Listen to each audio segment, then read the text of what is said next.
"You're unbelievable, Lena. You just had to mess everything up." Emily's voice cut through the sound of waves crashing in the distance.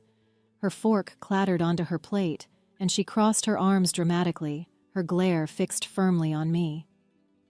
I sat there, frozen, as the other voices at the table went silent.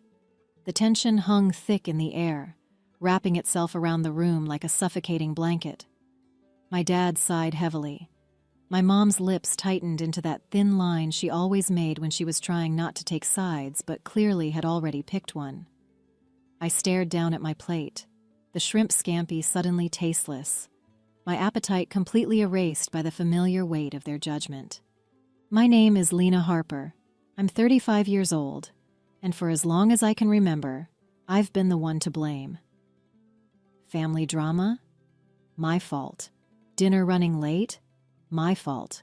The weather turning bad on a picnic day? Well, if you asked my mom, she might find a way to pin that on me too. And the worst part? My sister, Emily, always seems to come out of these situations smelling like roses. Emily's always been the star. She's funny, charismatic, and great at making herself look like the victim when things don't go her way. My mom calls it charming. I call it exhausting. But it's the kind of exhausting you learn to live with when you've spent decades as the scapegoat in your own family. I should have seen this coming, the moment where Emily would pin another disaster on me. But somehow, I always hope for better. This particular disaster started 2 days ago when we arrived at the beach resort. It was supposed to be a relaxing family vacation. Time for me, Emily, and our parents to unwind together for a change. I'd even taken the lead on booking everything, the resort, the dinner reservations, and activities. I spent hours researching, comparing reviews, and triple-checking the confirmations to make sure everything was perfect. But when we showed up for our first dinner reservation at the resort's exclusive seafood restaurant, we were told there was no record of our booking. My mom immediately turned to me, her eyes narrowing. "Lena, I thought you said you handled this." "I did," I stammered, pulling up the confirmation email on my phone. "Look, it's right here. I made the reservation weeks ago." "Then why are we standing here with nowhere to sit?" Emily chimed in, her tone dripping with sarcasm. "Great job, Lena." The hostess was apologetic but firm. The reservation had somehow been canceled, and the restaurant was fully booked for the night. We ended up eating burgers at a nearby casual diner, a far cry from the elegant seafood dinner we'd planned, and Emily made sure everyone knew just how upset she was. She kept sighing dramatically, shooting pointed looks in my direction, and muttering under her breath about how this was exactly why she hated letting other people handle things. The next morning wasn't much better. Emily had planned a snorkeling excursion for all of us, her one contribution to the trip, and when we arrived at the meeting point, the guide informed us that the boat had been delayed due to mechanical issues. It wasn't anyone's fault, but that didn't stop Emily from glancing my way and muttering, "Another flawless Lena plan." I wanted to scream. The snorkeling trip wasn't even my responsibility. But years of practice kept me silent. It wasn't worth starting a fight, I told myself. Better to let her vent and move on. But as the day went on, Emily's jabs became sharper, and my parents, true to form, did nothing to stop her. My mom even laughed at one of Emily's comments, saying, "You two need to work on your teamwork." Teamwork? As if this was some shared failure? I bit my tongue, feeling the familiar sting of tears threatening to form, but refusing to let them fall. And now here we were, sitting at a fancy restaurant on our second night, and Emily had decided to officially blame me for ruining the vacation. She leaned forward, her voice rising in pitch as she recounted every single mishap, twisting the narrative to make me look incompetent and careless. "First, we miss our dinner reservation because Lena can't manage to click the confirm button," she said, counting on her fingers for effect. "Then the snorkeling trip's a disaster because..." "What? Did you forget to check the weather or something?" "That's enough, Emily," I said quietly, my voice shaking. I could feel my dad's eyes on me, but he didn't speak up. My mom looked at me like she was waiting for me to apologize. Emily smirked, clearly enjoying the show. "Oh, come on," Emily continued, her tone syrupy sweet. "Don't get defensive. I'm just pointing out the facts. Someone has to." My fingers tightened around the edge of the tablecloth. I could feel the heat rising in my chest, the anger bubbling up like a volcano I'd tried so hard to keep dormant. I'd spent my entire life letting things like this slide, convincing myself it wasn't worth the fight. But this time felt different. This time, I felt something snap. Emily's accusations hung in the air long after dinner ended. My dad leaned back in his chair, rubbing his temples like the entire situation was a headache he couldn't wait to escape. My mom busied herself with the check, avoiding eye contact with me as if by doing so she wouldn't have to pick a side. "I don't understand why this has to be so complicated," my mom finally said, her voice heavy with exasperation. "Lena, you know how important these trips are for our family. Why didn't you double-check everything?" "I did," I snapped, my voice sharper than I intended. Everyone turned to look at me, surprised. "I checked everything, twice. The dinner, the snorkeling, all of it. I don't know how things went wrong, but it wasn't because I didn't try." Emily let out a dramatic sigh. Well, clearly, it wasn't enough. She pushed her chair back and stood up. "I'm going for a walk. Maybe someone else can figure out how to salvage what's left of this trip." She left without another word, leaving the rest of us sitting in awkward silence. My dad glanced at my mom, who shook her head as if to say, "Just drop it." That night, I lay awake in my hotel room, staring at the ceiling.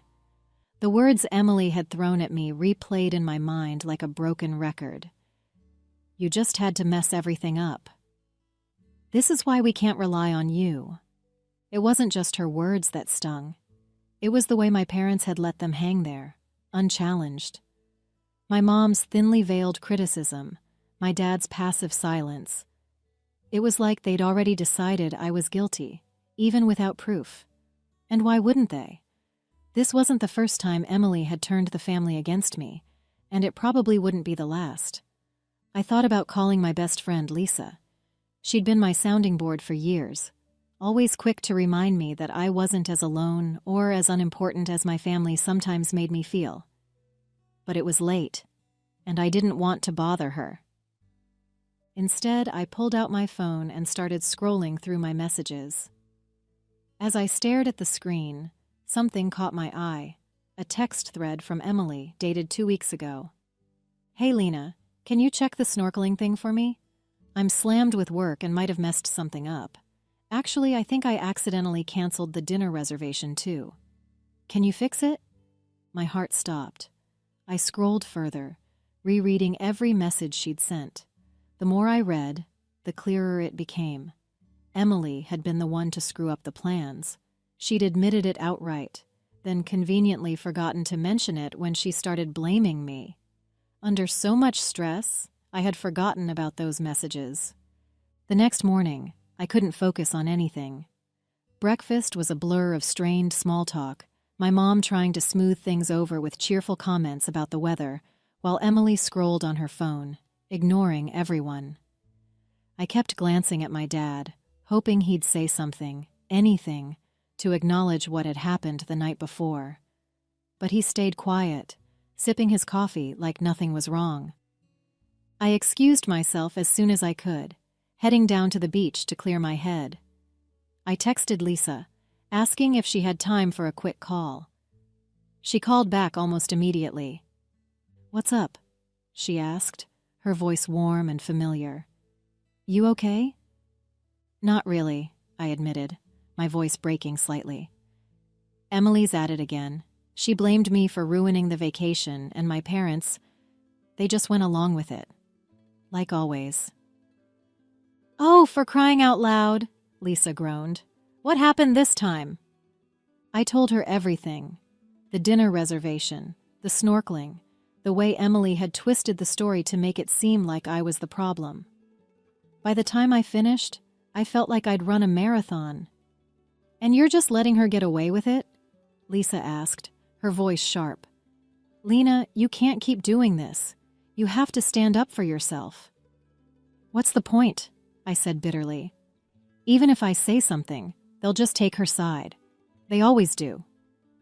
Not if you have proof, Lisa said. Do you? I hesitated, the screenshot thread flashing in my mind. Actually, I might. I told Lisa about the messages, reading them aloud to her as I scrolled. She listened silently, and when I finished, she let out a low whistle. Lena, that's a smoking gun, she said. You have to show them. I don't know, I said, chewing my bottom lip. It feels petty. Like, what if it just makes things worse? Worse than what? Letting Emily walk all over you while your parents do nothing? Come on, Lena. You've spent your whole life taking the blame for things that weren't your fault. Don't you think it's time to change that?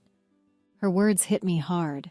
Deep down, I knew she was right, but the thought of confronting Emily, and by extension my parents, made my stomach churn. What if they refused to believe me? What if it just reinforced their idea that I was the troublemaker? Look, Lisa said gently, sensing my hesitation. I know it's scary, but you deserve better than this. You deserve to have your side of the story heard. The rest of the day passed in a haze. My mom suggested a trip to the boardwalk, and my dad seemed eager to avoid any serious conversations, so I tagged along, pretending to enjoy myself while my mind raced. The screenshots burned a hole in my pocket, their presence both comforting and terrifying. By the time dinner rolled around, I'd made up my mind. I couldn't keep letting Emily rewrite the narrative. If she wanted to paint me as the villain, fine, but she'd have to do it in the face of the truth. The restaurant was stunning, with floor-to-ceiling windows that offered a breathtaking view of the ocean bathed in golden light. A soft melody played in the background, mingling with the clink of glasses and the hum of conversation. But at our table, the tension was thick enough to cut with a knife. I sat quietly, pushing a piece of salmon around my plate as my mom filled the silence with cheerful comments about how lovely the resort was. My dad nodded occasionally, his focus more on his wine glass than the conversation. Emily, as usual, was the center of attention, recounting some story about work that had both my parents chuckling. It was as if the chaos of the past 2 days had been completely forgotten, or maybe conveniently ignored. And then, just as dessert arrived, Emily turned to me with a smirk. So, Lena, what's your plan for ruining tomorrow's itinerary? Or are we just winging it now? My fork clattered onto my plate, the sound loud enough to draw a few glances from nearby tables. I felt my face flush, the anger bubbling up so quickly that I couldn't stop it. That's enough, Emily, I said, my voice low but firm. She laughed, tilting her head as if she were amused. Oh, come on. Don't get so defensive. I'm just joking. No, you're not, I shot back, my hands trembling slightly as I pushed my plate aside. You've been blaming me for everything that's gone wrong this week, and I'm done pretending it's okay. The table went silent. My mom's eyes widened, her hand halfway to her glass of water.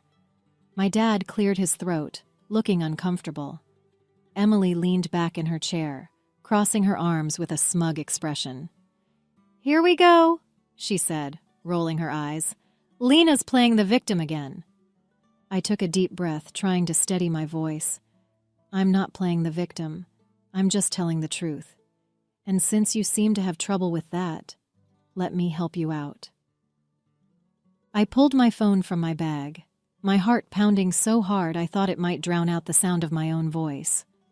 I opened the text thread and placed the phone on the table, the screen facing up. Do you recognize these, Emily?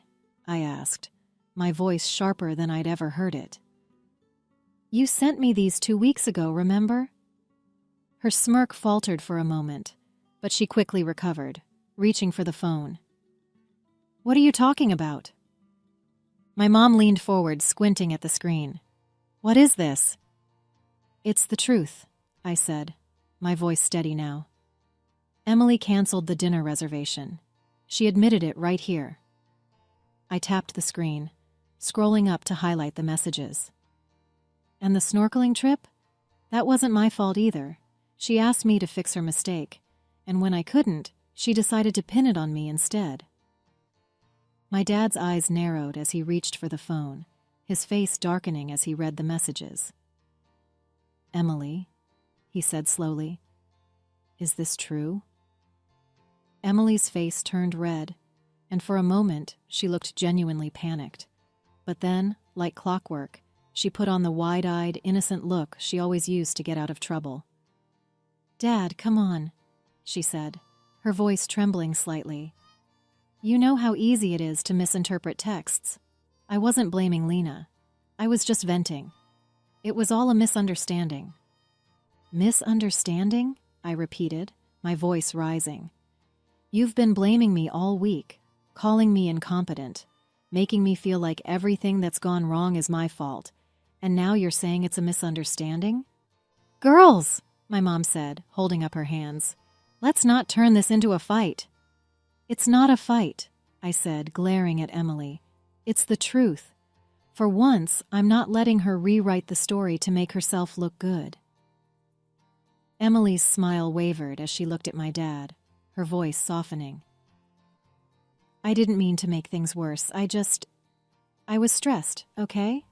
And I might have said things I shouldn't have, but that doesn't mean I don't care about this trip or our family." My dad set the phone down, his expression unreadable. He looked at me, then at Emily, and finally at my mom. "Beth," he said quietly, "I think we've been blind to how much we've been letting this happen." My mom's brow furrowed. "What do you mean?" "I mean," my dad continued, "Lena's been taking the blame for things she didn't do for years. We've let it slide because it was easier than dealing with the truth." For a moment, no one spoke. The only sound was the faint clatter of dishes as a waiter cleared the table next to us. My mom opened her mouth to respond, but hesitated, glancing at me with an expression I couldn't quite read. "Lena," she said finally, her voice soft, "why didn't you say anything sooner?" I let out a bitter laugh. Would it have made a difference? Every time I've tried to defend myself, you've brushed it off or sided with Emily. Why would this time be any different? The weight of my words hung in the air, and for the first time in my life, I saw something crack in my mom's expression. Regret. Maybe even guilt. She reached across the table, her hand resting lightly on mine. "I'm sorry," she said, and though the words felt small compared to the years of frustration I'd carried, they meant more than I expected. Emily shifted uncomfortably in her seat, her eyes darting between our parents and me. "Look, I didn't mean for this to happen," she said, her voice quieter now. "I guess I messed up, okay? I'm sorry, Lena." I stared at her, unsure whether her apology was genuine or just another way to deflect attention. But for once, I didn't care. I wasn't seeking her approval. I'd already found what I needed, the truth, laid bare for everyone to see. The walk back to our hotel was unusually quiet. The sound of the waves crashing in the distance filled the silence as my family seemed lost in their own thoughts. My dad walked beside me, his hands shoved deep into his pockets, while my mom and Emily trailed a few steps behind, their hushed conversation barely audible. For the first time in years, I didn't feel like I was carrying the weight of the world on my shoulders. But that relief was mixed with exhaustion. Speaking up had drained me in ways I hadn't anticipated, and though I felt vindicated, part of me wondered what this would mean for us moving forward. Would anything really change? Or was this just another temporary moment of clarity, destined to fade like all the others? Back at the hotel, my dad motioned for me to join him on the balcony. The view was stunning, the moonlight casting a silver sheen over the ocean, but my mind was too cluttered to appreciate it. "Lena," he began, his voice softer than usual, "I owe you an apology." I turned to look at him, surprised. My dad wasn't the type to admit when he was wrong, not because he didn't care, but because he preferred to keep the peace by letting things blow over. Hearing those words felt like uncharted territory. "For what it's worth," he continued, "I think you were right at dinner. We've been unfair to you. I didn't see it at the time, but I see it now. And I'm sorry." The sincerity in his voice caught me off guard. I nodded, swallowing the lump in my throat. "Thanks, Dad," I said quietly. "That means a lot." He rested a hand on my shoulder, giving it a small squeeze. "You've always been the steady one in this family, you know. We've leaned on you more than we should have.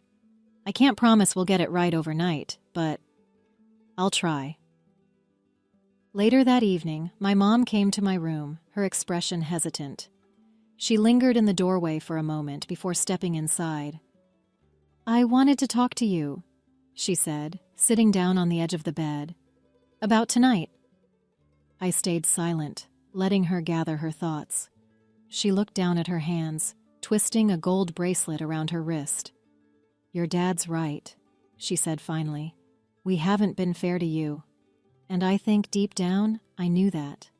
But it was easier to look the other way, especially when Emily made such a fuss about things." I let out a small, humorless laugh. "She's good at that." My mom smiled faintly, but didn't disagree. I want you to know that I see you, Lena. I see how much you've done for this family, how much you've sacrificed. And I'm sorry if it ever seemed like we didn't appreciate you." Her words, though overdue, brought a sense of closure I hadn't realized I needed. I nodded, my voice steady despite the emotions bubbling beneath the surface. "Thanks, Mom."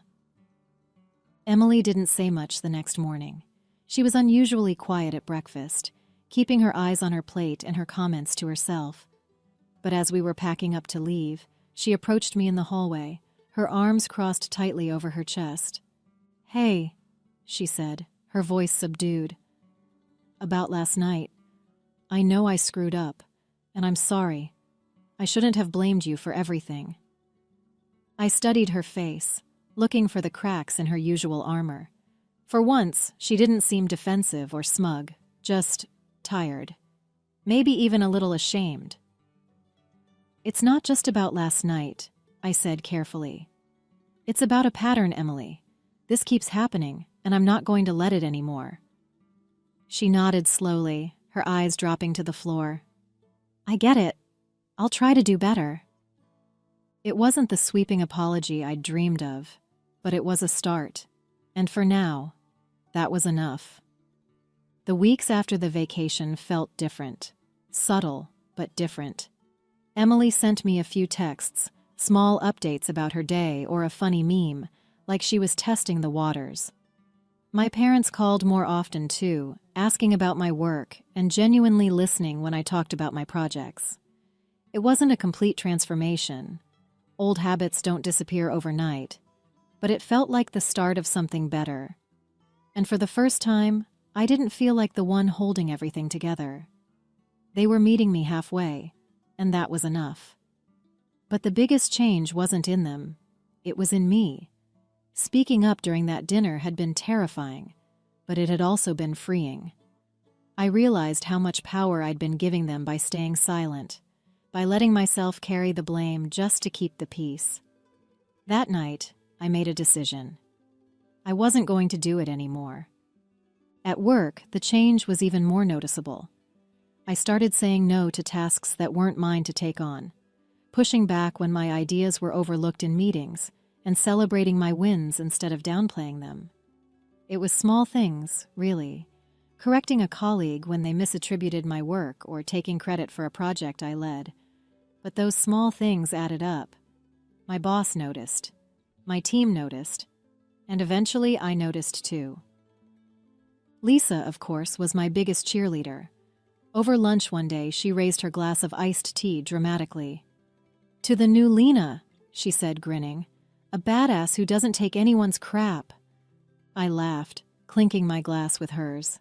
"I don't know about badass, but I'm getting there." "No, you're already there," she said firmly, "and it looks good on you." As for my family, things were still a work in progress. Emily and I weren't suddenly best friends, but we talked more often, and our conversations felt less fraught. My mom still had her moments, like when she asked me to help plan another family event. But this time, I set clear boundaries. "I'm happy to help," I told her, "but I'm not taking the lead on this. Let Emily handle it." She paused for a moment, then nodded. "Fair enough," she said.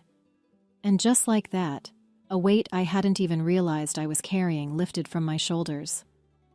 One evening, as I sat on my balcony watching the sunset, I found myself reflecting on the journey that had brought me here.